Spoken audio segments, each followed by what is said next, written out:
Well, thank you very much. It's a great honor to be here. Incredible people, incredible country. I'm thrilled to be back with so many visionary innovators and titans of industry, the most brilliant in the world, actually. So many different locations, and they come from all over, but this is a very special country that I'm in, and the business leaders here at APEC are really fantastic. So many friends, and I want to thank our host at this important summit, President Lee of South Korea. He's a terrific person, and I'm going to be meeting with him this afternoon, and I look forward to that very much. The Republic of Korea is a cherished American friend and a close ally, and as we can see in this beautiful city, it's truly one of the most remarkable nations anywhere on earth. Here in this peninsula, the people of South Korea have forged a miracle of economic development like you rarely see, an industrial and technological powerhouse, and above all, a free society and enduring democracy and a thriving civilization, and I want to congratulate you. There's very few places like it. The entire world should be inspired by all that you have achieved, and they study you, and they do so much to understand what you've done, but most of them don't get it, and that's probably good for you. Keep it this way. Most of them don't get it.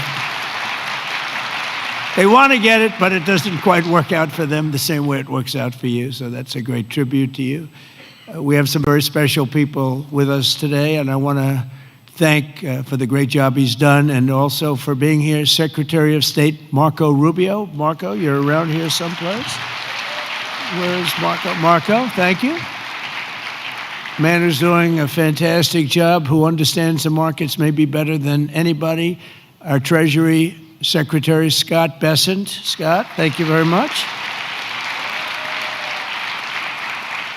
And somebody that you're dealing with, who you made a very good deal with, because you have very good negotiators, but he's pretty good too. Howard Lutnick, Secretary of Commerce. Thank you, Howard. U.S. Trade Representative, Ambassador Jameson Greer is a fantastic person. And your career's Minister of Trade, Industry, and Resources, Mr. Jung Kwon Kim, who's an incredible man, actually. My people say he's very tough, however. We wish we had somebody of a little bit lesser caliber, but they decided not to do that. And so many other distinguished guests are here, so I just want to thank you very much. It's an incredible room. It's a beautiful room, by the way. All those beautiful people up there, so high up. This place is packed. Thank you. Look at it, we're waving. Thank you very much. But as you know, APEC unites Pacific nations around our growing economies and promoting our shared interests, and today I come with exciting news from one of the largest Pacific nations. We'll call ourselves a Pacific nation, but one of the largest of them all, the United States of America. I'm pleased to report to you that this afternoon, after 4 years of weakness, disaster, really decline, America is back, and it's back stronger than ever before. We're doing numbers that nobody's ever seen before. We're the hottest country in the world, actually, and I say that with other countries represented, and they admit it. But I do say it very proudly. 1 year ago, our country was in very, very serious trouble. Some people thought our country was dead.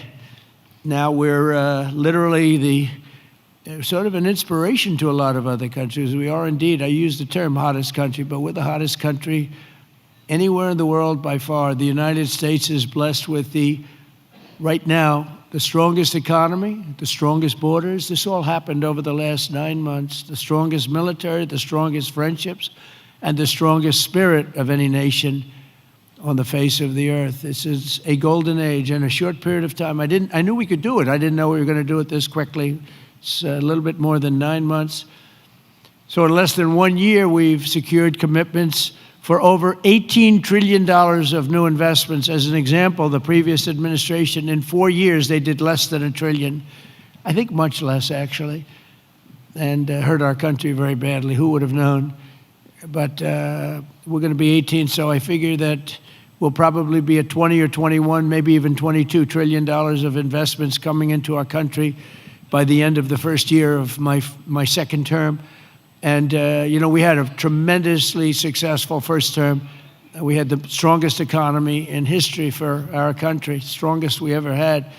But this is, I think, blowing it away. We have great policy. We have some very good things happening. The stock market, as you know, is set 45 all-time highs since in a period of, it's pretty good, in a period of 9 months, breaking new records week after week, including one just yesterday.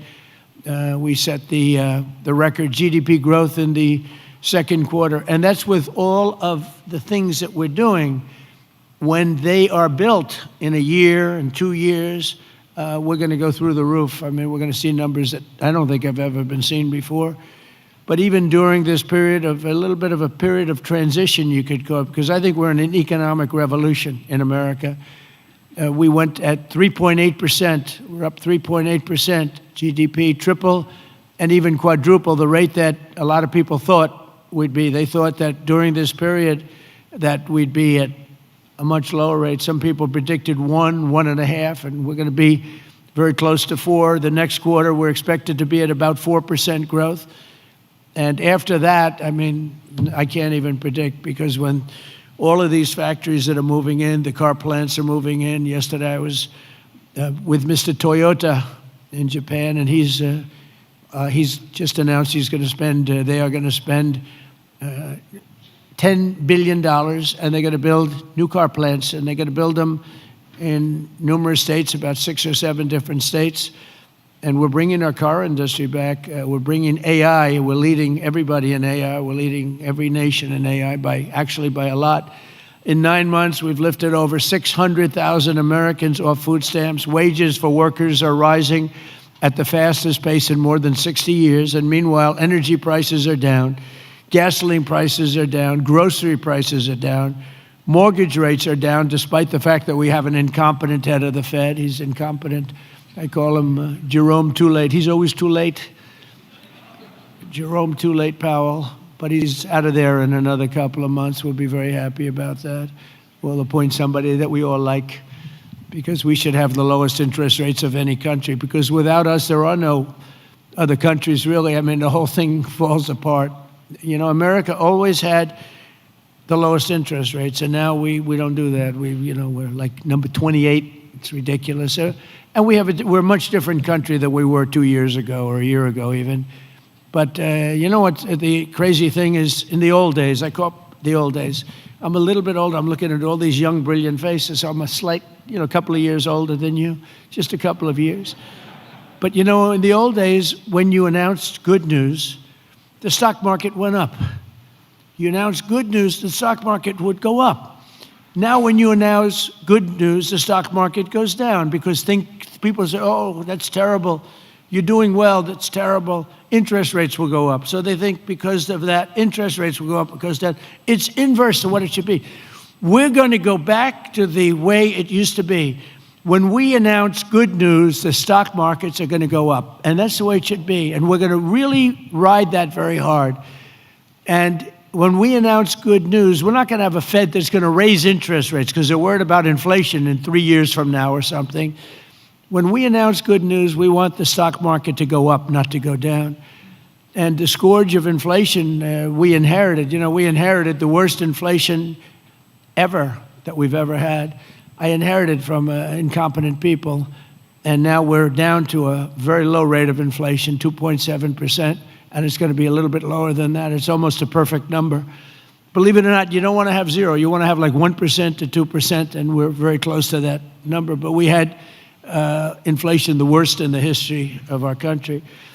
But factories are booming in the USA, and manufacturing productivity is rising 5 times faster than it was just 1 year ago. Think of that. Steel production is way up by 155,000 tons a week. Oil production is through the roof by 500,000 barrels a day. And mining of clean, beautiful coal, I call it clean, beautiful coal, is up by 2.6 million tons every single month. And we brought coal back into the picture. What you can do with coal today is incredible. So I call it clean, beautiful. I don't use the word coal, I say, because it's got a little bit of a problem, public relations-wise, the word. So we call it clean, beautiful. My administration's not allowed to use the word coal. They have to say clean, beautiful coal. We've given it a new name. It's a three-name deal. Even semiconductor manufacturing is rapidly returning to the United States. Nvidia and TSMC have just produced the first state-of-the-art Blackwell chip that was 100% made in the USA. In fact, Jensen, who's an incredible guy, he might be here, I don't even know. Is Jensen here? I think he's around. Somebody said he's here. How is he? Pretty good, right? Got a chip that's like 10 years advanced, but he's great. And they're all, building now. They're building tremendous plants in the United States, Arizona, Texas, all over. We're going to have a big portion of the chip market just in a very short period of time. But these tremendous strides are also creating great jobs for our citizens. 1.9 million more American-born workers are employed today than when I took office 9 months ago. Think of that. Almost 2 million people more American workers. Nobody's ever had numbers like that. And those numbers are going to get much bigger, much better than that when we open these plants that are being built all over, the AI plants. I've never seen plants this big. I built shopping centers, I built a lot of things, but if you spend 250, 300 million, you can build a big shopping center. These people are spending $50 billion to build a building. And I say, what's your product? Information. I said, well, good luck. That's a lot of information you're going to have. But, they're the smartest people in the world are doing it, and they all think it's great. All I can do is make it easy for them. And what I've done, one of the things that I'm most proud of, because I thought of it like every country, our electricity production, our energy production is not, it's not, nobody ever saw this kind of a revolution with the AI. And what they need more than anything is electricity. So if a country was able to do that, it would be, pretty unusual. It would be very hard, maybe you could say impossible. So I came up with a concept when they build this massive plant, sometimes the size of Manhattan. Think of that. The size of Manhattan, these plants are the biggest. I've never seen anything like it, actually. Nobody has. There's never been anything like it. But I let them build their own electricity generating plants with it.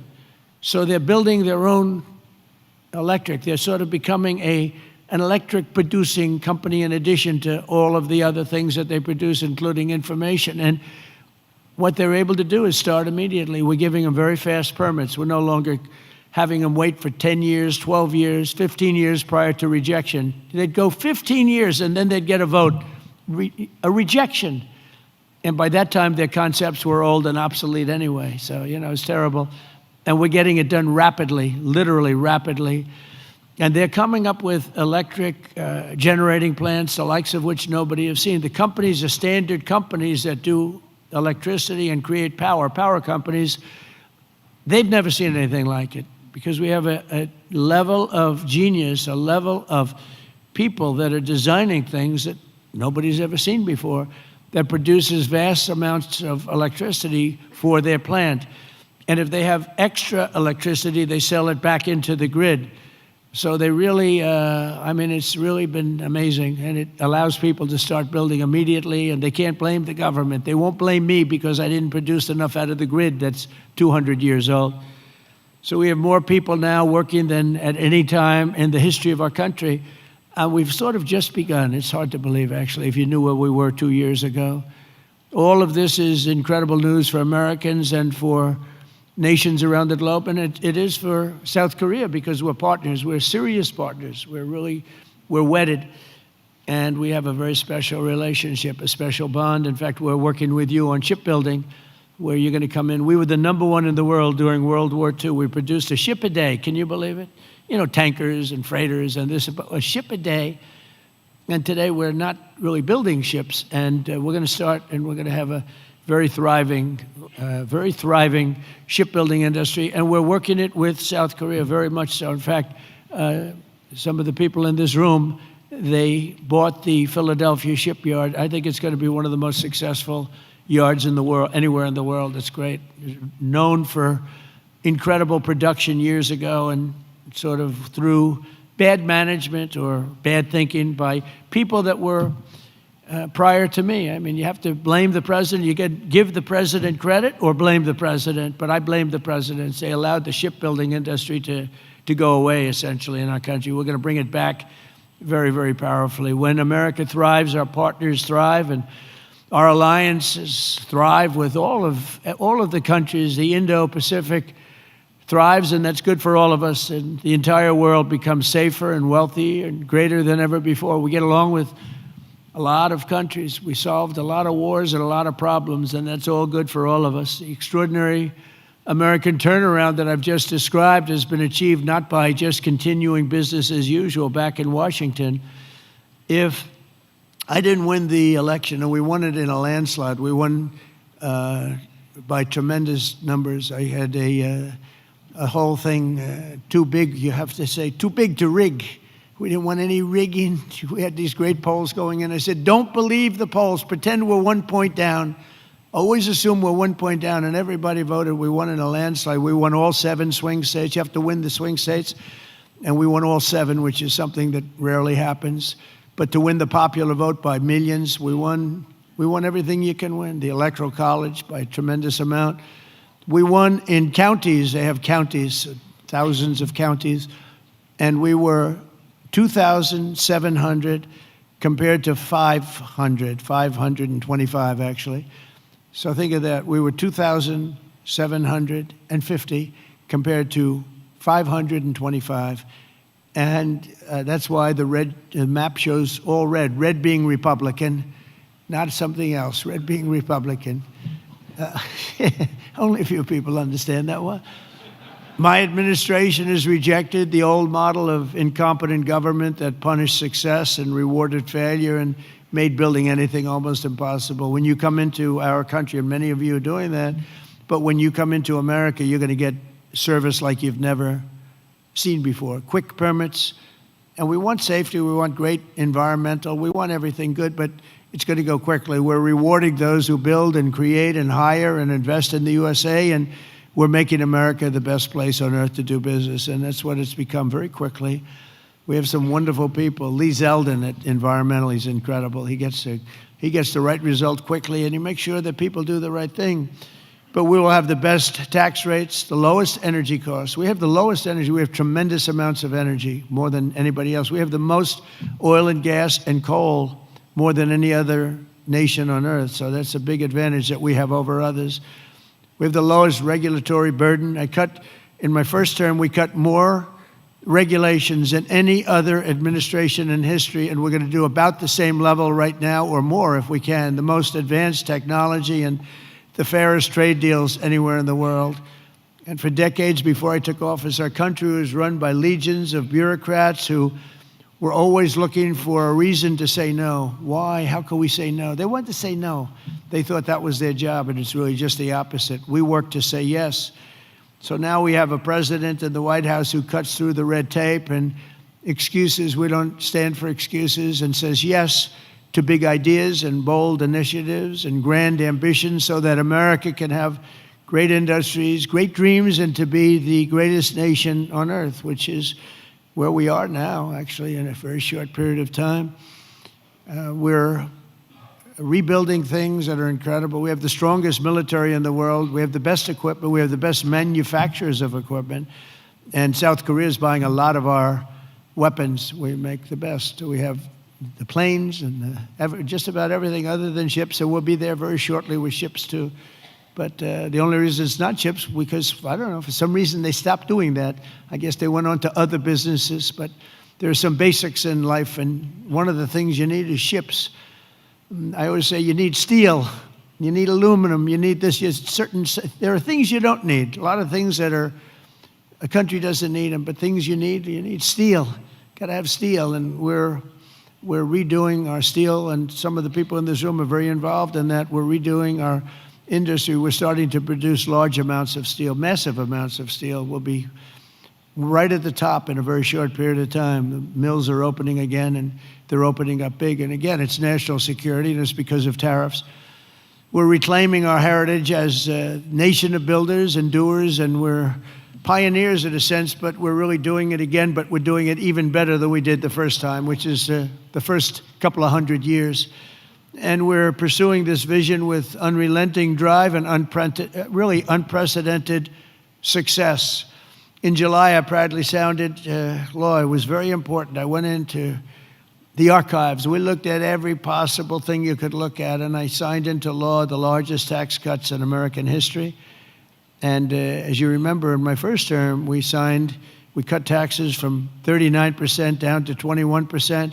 And now we've done even better than that, putting more money in the pockets of American families that make up the largest consumer market on earth. For businesses and manufacturers like those in this room, our tax law includes 100% expensing for all new factories, plants, and equipment.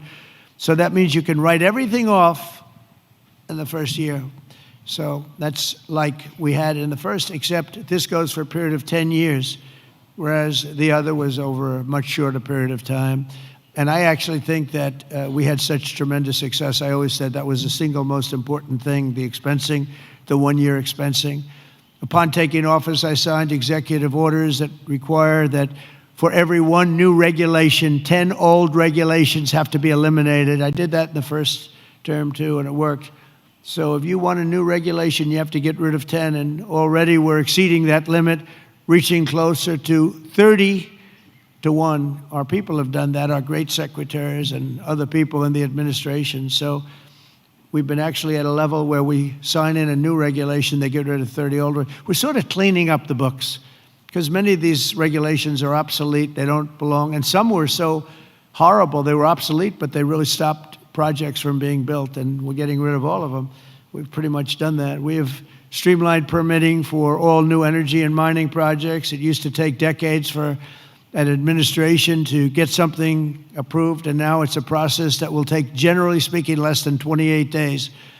In addition, across government, we're guaranteeing a rapid and expedited regulatory review for all new projects in the United States, and that's worth billions and billions of dollars to industry. You spent more money on trying to get something approved than you do in building the plant itself. You know, in Louisiana, my first term, there were 2 plants, and one was financed by a tremendous group of Japanese investors, and it was about $16 billion, LNG plants. Another one was financed by people from South Korea and others.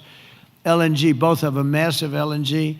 They were in the review process. One was 15 years, one was 16 or 17 years, and they were then told, forget it, we're not going to get it approved. So I came into government, I heard about it, and I love Louisiana. We did very well there. We did well in just about all the states, but we did really well in Louisiana. And so I got involved. The one plant that was in for almost 15 years, I got it approved in one day. One day. In fact, when we called the people to say that they got approved, they didn't know what the hell we were talking about. They said, you got it approved. We sort of gave up on it. I said, no, you don't have to give up. We got it approved. The other one took me a little bit longer. I didn't do as good a job. It took me 1 week. And they got approved, and they got built. They're massive plants, and they're doing unbelievably. They're like setting records, LNG. Big, it's like the Empire State Building lying on its side. And all I know is, I looked at it. I said, what kind of a building is that? All it's got is pipes going back and forth. I never saw anything like it. But whatever it is, it works. And they've been very, very successful. But think of it, 14 and 15 years, and I got one approved in 1 day and one approved in 1 week, and they've been doing great, and they've been good for the environment. I've shrunk the size of government for the first time in many years since January. 100,000 bureaucrats have left the federal payroll. You've probably seen that. So we're creating real jobs. We're getting rid of wasteful jobs. Government spending is down 2.5% this quarter compared to 1 year ago. It was going through the roof in the previous administration. And in stark contrast to 4 years ago. I mean, if you look, 100% of all new jobs created in America under my administration have been created by the private sector. Think of that. The government created no new jobs. The private sector created the record number of jobs that we're talking about. That's a country. That's really a success. It's easy to create government jobs. I could say, add a lot of people to your payrolls. I can fake up the numbers if I want, but that's not the way you build a great country. You don't do that here, and that's not the way. But it's a good way to show good numbers, I'll tell you. You just tell everybody, hire a lot of people. That's what they used to do under the Biden administration Under Barack Hussein Obama, you had, they'd say, hire a lot of people so we can make our numbers look good. I do the opposite.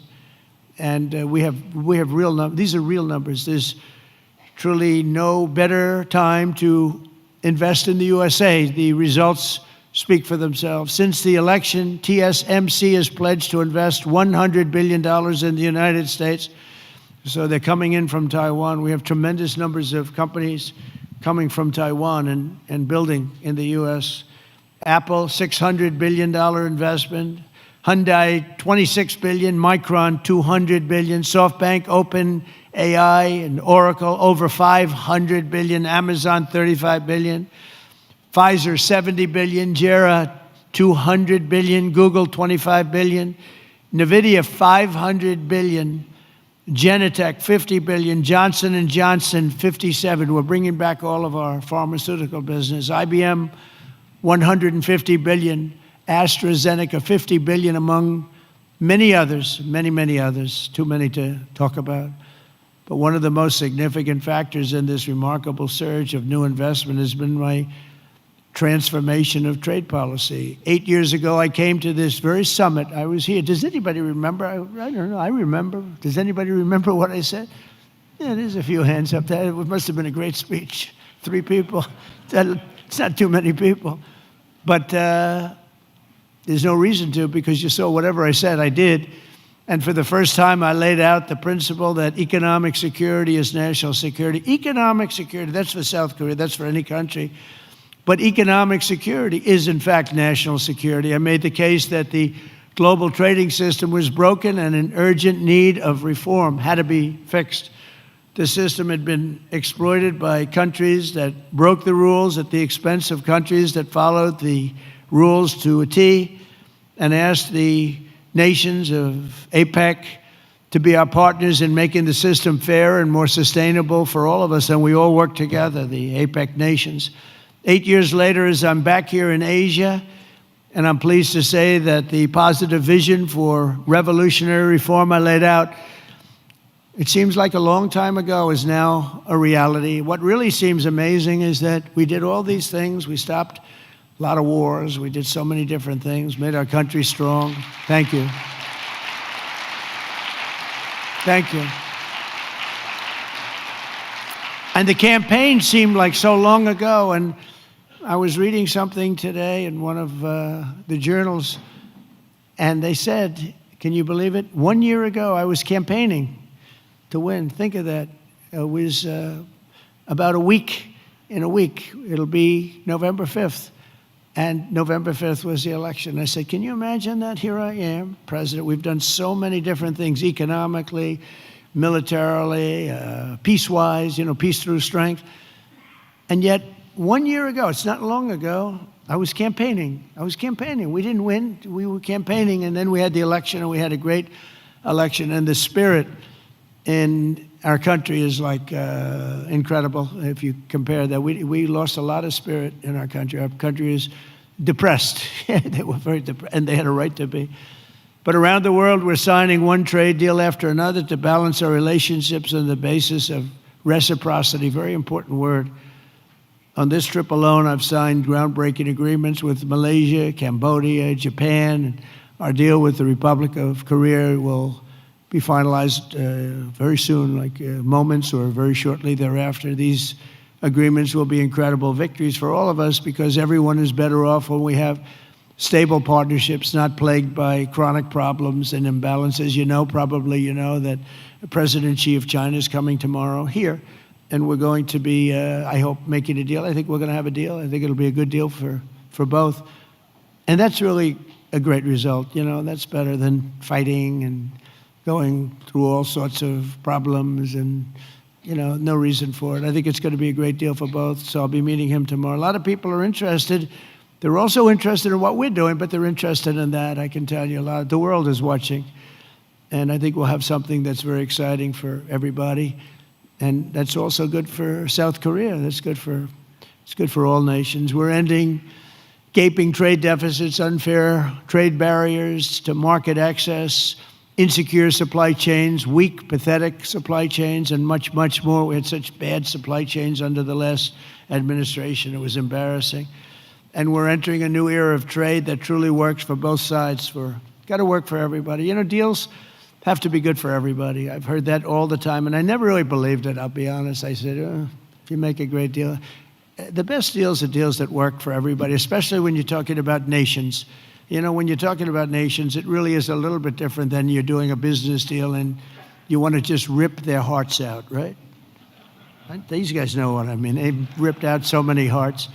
But when you have nations, it's a little bit different, you know? You gotta all balance out a little bit. When I announced reciprocal tariffs last April, some people thought it was wonderful, and others really weren't so sure. They weren't sure. They didn't understand tariffs because tariffs were used against us. We didn't use tariffs stupidly. And we do now. National security. This week we proved once and for all that there were no critics left. The only critics are people that took advantage of us for many years, and now they're not able to do that. The deals we're signing with our friends and partners are making our alliances closer and stronger than ever before, and they respect us because it was so foolish. The people that ran our country were so foolish. With these agreements, our nations will extend our vital security alliances into the realm of economic security for the first time ever. We're forging new partnerships on strategically important industries like shipbuilding, energy, semiconductors, critical minerals, and, very important pharmaceuticals. We learned that during COVID. We had to rely on other countries to give us pharmaceuticals. You can't do that. You have to, certain industries you want to have there. You want to have your medicines made ideally in your own country. Many of our agreements also include deepening collaboration of industries of the future, such as nuclear, quantum, artificial intelligence, where America is number one by a lot. Actually, we're really number one by a lot. We're number one in military consequence. We're number one in military in the quality of the weapons. That's why everyone wants to buy for us. I'll tell you what we have a long lead on is submarines, nuclear submarines. We are so far advanced that by perhaps 20, 25 years. We're 25 years ahead of any competition. And not only are the tariffs strengthening our alliances, they're also bringing peace to the world. On Sunday in Malaysia, we signed the Kuala Lumpur Peace Accords, ending forever the war between Cambodia and Thailand. Thank you. Thank you. You know, it's interesting. We were making trade deals with Cambodia and with Thailand, and I sort of watch what I do. I don't go to the beach and sleep all day. I like to watch. And I see Cambodia, Thailand, among many other nations. And this is true for numerous other deals too. But I see Cambodia, Thailand, and I read a front page story about the fact that there were thousands of dead people along the border. And they fought for a long time. And I said, wait a minute, we're making deals? And they're starting a war? They were just starting, and it was vicious. Thousands of people were killed along the border, their two borders. And I said, let's call the head. I didn't know the heads of either one. I called them. They were both great people and sort of reasonable. I said, listen, you want a trade deal? We're not going to make a deal with you if you're going to be in war. Then I called Cambodia. I called Thailand. I called Cambodia, back and forth. And after about 2 days, we ended up with the help of Malaysia. Malaysia was like a mediator, and we used a beautiful facility in Malaysia because it was too hot. The other two, and I don't mean hot weather-wise, I mean it was hot. It was too hot with bullets flying all over the place. And Malaysia was fantastic, and they helped implement it. The prime minister was great guy, just left him. And within 2 days, we signed a deal, and the two people came in, they were like best friends. It was a beautiful thing to see. We saved, probably millions of lives. They've had a tempestuous relationship I said, for how many years? 500 years. I said, that's a long time. That's a long time. But we think this is going to be, hopefully, I use the word everlasting. Same thing in the Middle East. We hope it's going to be everlasting peace. They've never had peace. They've 3,000 years, and we signed in the Middle East. But I've ended 8 wars in 8 months, and in many instances, trade has played a big part in getting those wars ended. On top of it all, tariffs now projected to reduce our deficit by $4 trillion over the next 10 years, and I think actually much more than that. That's national security, because you can't have deficits and you can't have debt all over the place. And it stops inflation and strengthening the dollar and ultimately balancing our federal budget, which I think we're going to do very quickly, only because of our policy of fair tariffs. And for any company that does not wish to pay the tariff, I say, you could build your factory in America. If you build your factory in America, there is zero tariffs. But, again, going back to the wars, it's so important. If you look at India and Pakistan, so I'm doing a trade deal with India, and I have great respect and love. As you know, for Prime Minister Modi, we have a great relationship. Likewise, the Prime Minister of Pakistan is a great guy, and the Field Marshal, they have a Field Marshal. You know why he's a Field Marshal? He's a great fighter. He really is. He's a great guy, too. And so I know them all. And I'm reading that 7 planes were shot down. They're going at it, and they're really starting to go. And it's a big thing. These are 2 nuclear nations, and they're really going at it. And I called Prime Minister Modi. I said, we can't make a trade deal with you. No, we must make a trade deal. I said, no, we can't. You're starting a war with Pakistan. We're not going to do it. And then I called Pakistan. I said, we're not going to do trade with you because you're fighting with India. And, 2 nuclear nations. And they said, no, you should let us fight. They both said that. They're warring. They're strong people, I'll tell you what.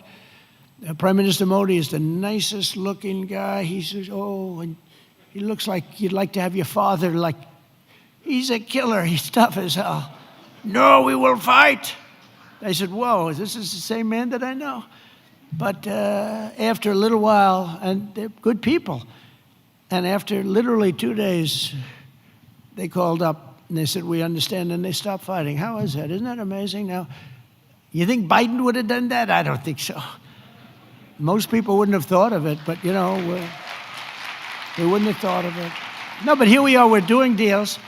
So you add an extra sentence, and you say you have to stop shooting at each other. 7 planes were shot down. You have to stop the war. And they stopped the war. And if it weren't for the tariffs, I said I was going to put 250% tariffs on each country, which means that you'll never do business. In other words, there's nothing you can sell for 250%. That means that's a nice way of saying we don't want to do business with you. You don't have to say that, because that's a nasty, we don't want to do business. No. You say, we're going to put 250% tariffs if you don't stop the war. And they understood that, and within 48 hours, we had no war, no people killed. I mean, it's makes me feel so good. It's we saved millions and millions of lives with all of them. Azerbaijan. If you look at it, just take a look at that one. That was going on for, I think, 38 years, right? And President Putin called me. He said, "It's amazing. It's amazing. We couldn't get that war stopped. 38 years it went on, millions of people killed, and we got it done." And the 2 countries came in, and they were in the White House, and they started off here, and they got closer, closer, closer, closer. After an hour, they were hugging each other in peace. It was amazing, actually. It was beautiful to see 2 very good countries, 2 very good leaders. One was there for 22 years, one was there for 7. And they both said, my entire political life, all I did was shoot people on the other side. And we got it closed up. And we did that 8 times. The only one I didn't do is Russia, Ukraine, but that'll get done too. That'll get done. I thought that was going to be an easy one because of my relationship with President Putin. He turned out to be a little different, but I think it'll get done. It would have never started if I were president. That war would have never, ever started. So we've used trade to create peace in a lot of different locations. We also solved the war in Africa, Congo, Republic of Congo, and Rwanda. That was much smaller to do with trade, more to do with common sense. They were fighting for years. 10 million people were dead, and we got that one done too. So we did a lot of them. We did 8 in 8 months. And I think the other one's going to come along. I really think so. I thought that would have been one of the easier. Who would have thought we created peace in the Middle East but didn't get Russia and Ukraine? Because peace in the Middle East was undoable. They're shaking their heads. They're agreeing. It was undoable. We got it done. 3,000 years, okay? They never had peace. They never had anything like it. We have all countries signed up, and the level of spirit and everything. I think it's gonna hold for a long time, hopefully forever. Hopefully that's an everlasting one too. So in conclusion, at some point in your careers, every great business person and CEO in this room today has faced critics who said reform, innovation, and bold action would only lead to a total disaster, but none of us would be here if we had listened to the small minds with no vision. These are small minds with no vision. They had no understanding of success. They had no understanding of life and death. True success comes from having the confidence and the courage to prove the doubters wrong. And oftentimes you'll go the opposite way of almost everybody, and you'll be the one that's right, and the others will be the one that's wrong. And that's where you have your greatest successes.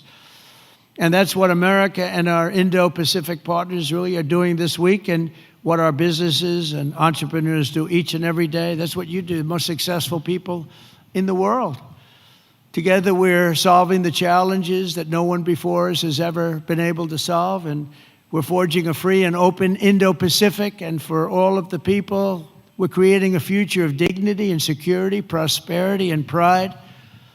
From the rolling hills of San Francisco to the gleaming streets of Seoul, from the bustling factories of Toledo, Ohio, to the bright lights of Tokyo, from Pittsburgh to Palawan, from Boston to Bangkok, from Detroit to Da Nang, and from Cleveland to right here in Gwangju. Nice place. Did I do good with that one? Did I do okay? Gwangju.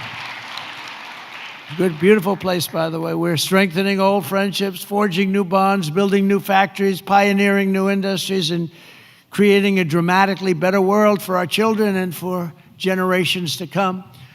Together we will build a future of strong, independent nations on both sides of the vast ocean, joined by our common interests, united by common values, and reaching constantly toward a richer, safer, and more peaceful Pacific with fairness, persistence, and common sense. That's such an important two words. We will build together, we will trade together, we will prosper together, we will thrive together, and above all, we will win together like never before. We're going to have an incredible relationship together for generations to come.